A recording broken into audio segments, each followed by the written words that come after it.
आज हम एक ऐसे सवाल से शुरुआत करते हैं जिसने सदियों से इतिहासकारों, धर्मशास्त्रियों और आम लोगों को हैरान किया है।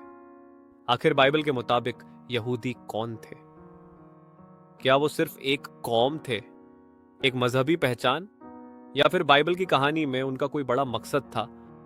और अगर उनका मकसद था तो वह क्या था? और उससे भी बड़ा सवाल, क्या बाइबल पहले से बता चुकी है कि आखिरी दिनों में इस कौम के साथ क्या होने वाला है? अगर आप दुनिया की खबरों को ध्यान से देखते हैं, मिडिल ईस्ट की सियासत, इजराइल का वजूद और मजहबी बहसें, तो एक चीज बार बार सामने आती है, यहूदी कौम। लेकिन क्या हम सच में जानते हैं कि बाइबल की नजर में यहूदी कौन थे? इस कहानी को समझने के लिए हमें हजारों साल पीछे जाना पड़ेगा। बाइबल के मुताबिक यह कहानी शुरू होती है एक ऐसे इंसान से जिसका नाम था अब्राहम।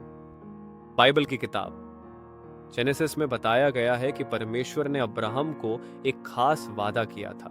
जेनेसिस 12 तो 3 में लिखा है कि परमेश्वर ने कहा, मैं तुझसे एक बड़ी जाति बनाऊंगा और तेरे द्वारा पृथ्वी के सब घराने आशीष पाएंगे। अब जरा सोचिए, क्यों परमेश्वर ने पूरी दुनिया में से मेया सिर्फ एक आदमियों को चुना?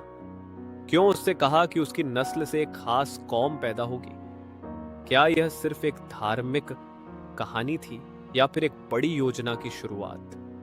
अब्राहम के बाद कहानी उनके बेटे इसहाक तक जाती है और फिर इसहाक के बेटे याकूब तक। याकूब वही शख्स है जिसका नाम बाद में बदलकर इजराइल रख दिया गया। जेनेसिस 2 में बताया गया है कि एक रात याकूब ने परमेश्वर के दूत से कुश्ती की और उसके बाद उसका नाम बदलकर इजराइल रख दिया गया, और यहीं से शुरू होती है इजराइल की कौम। याकूब के 12 बेटे थे और उन्हीं 12 बेटों से बनी इजराइल की 12 जातियां। यानी बाइबल के मुताबिक यहूदी शब्द बाद में आया, लेकिन शुरुआत में यह पूरी कौम इजराइल कहलाती थी। लेकिन यहाँ एक और सवाल उठता है, अगर यह कौम परमेश्वर की चुनी हुई थी तो उनकी जिंदगी इतनी मुश्किल क्यों रही? बाइबल बताती है कि एक वक्त ऐसा आया जब याकूब की पूरी फैमिली मिस्र चली गई। वहां पहले तो उन्हें इज्जत मिली, लेकिन धीरे धीरे हालात बदल गए। एक्सोडस किताब बताती है कि मिस्र के हुक्मरानों ने उन्हें गुलाम बना लिया। सैकड़ों साल तक इजरायली लोग गुलामी में रहे। अब सवाल यह है, अगर वे परमेश्वर के चुने हुए लोग थे तो उन्हें गुलामी में क्यों जाना पड़ा? यहीं पर बाइबल का एक बड़ा सिद्धांत सामने आता है। कई धर्मशास्त्री जैसे कि एंटी राइट और वॉल्टर ब्रोगमन बताते हैं कि बाइबल के मुताबिक चुना हुआ होना आसान जिंदगी की गारंटी नहीं है, बल्कि इसका मतलब है एक जिम्मेदारी। इजराइल की कौम को इसलिए चुना गया था ताकि वे दुनिया को परमेश्वर के रास्ते दिखाएं। लेकिन क्या उन्होंने हमेशा ऐसा किया? बाइबल खुद बताती है कि अक्सर उन्होंने परमेश्वर के आदेशों से मुंह मोड़ लिया। इसीलिए इतिहास में बार बार उनके ऊपर मुश्किलें आईं। मिस्र की गुलामी से निकलने की कहानी भी बाइबल की सबसे मशहूर कहानियों में से एक है। यह वही कहानी है जिसमें मूसा का नाम आता है। एक्सोडस की किताब के मुताबिक परमेश्वर ने मूसा को भेजा ताकि वह इजराइलियों को गुलामी से आजाद कराए। फिर आते हैं वुड्स प्लेग, लाल समुद्र का चमत्कार और वह पल जब गुलाम लोग आजाद होकर निकलते हैं। लेकिन कहानी यहीं खत्म नहीं होती।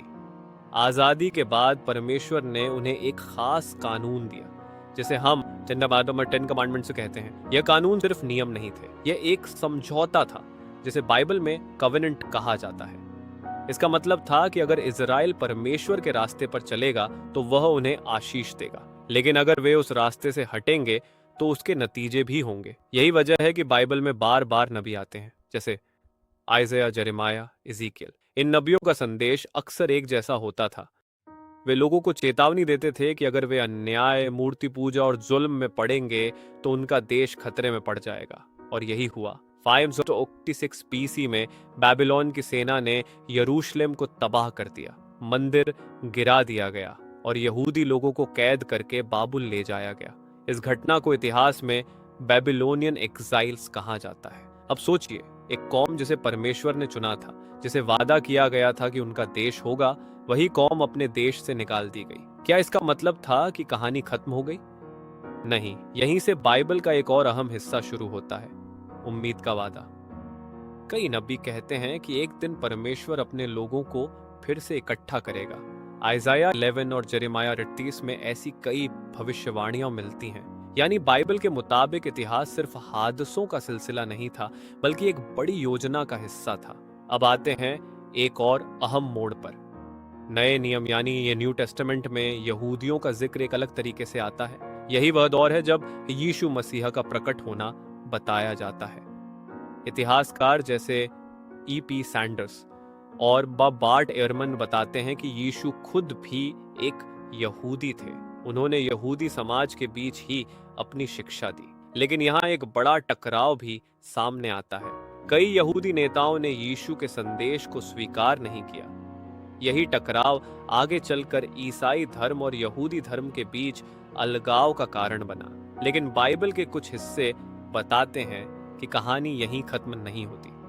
अब आते हैं उस किताब पर जिसने सदियों से लोगों को रहस्य और बहस में डाला हुआ है, बुक ऑफ रेवलेशन। यह बाइबल की आखिरी किताब है और इसमें आखिरी दिनों की घटनाओं का जिक्र मिलता है।